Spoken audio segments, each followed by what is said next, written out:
Good morning. अजूनही प्राव्याची तब्येत बरी नव्हती म्हणून सकाळीच डॉक्टरची अपॉइंटमेंट घेतली. तिकडे जायला निघालो. बाहेर खूप जास्त पाऊस होता.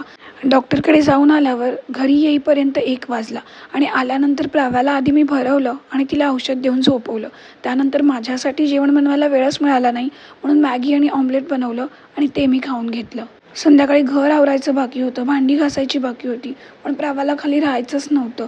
सगळेच दिवस सारखे नसतात हे खरं आहे, कारण काय आहे ना, नवीन नवीन गोष्टी ह्या शिकाव्याच लागतात. आता मीच बघा ना, एका हाताने भांडी घासते. कधी विचारही केला नव्हता की एका हाताने भांडी घासेन. थोड्या वेळाने प्राव्यासाठी मूग डोसा करायला घेतला. मूग आधीच भिजवून ठेवले होते आणि त्याला छान मोडही आले होते. छोटे छोटे असे डोसे घातले आणि तिला खायला दिलं. डॉक्टरनेही 3 औषधं दिली होती आणि मला टेन्शन होतं की प्राव्या खाईल की नाही, कारण आजकाल ती औषध खायला खूप नाटक करते. तिला औषध दिलं. त्यानंतर तिच्यासाठी डिनरमध्ये आज एग फ्राईड राईस बनवला. तो तिला भरवायला घेतला.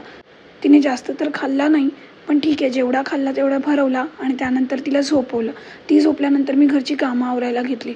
खूप कामं पडली होती. पटपट भांडी घासून घेतली आणि त्यानंतर मी झोपले. आय होप तुमचाही दिवस छान गेला असेल. पुन्हा भेटूच उद्याच्या व्लॉगमध्ये.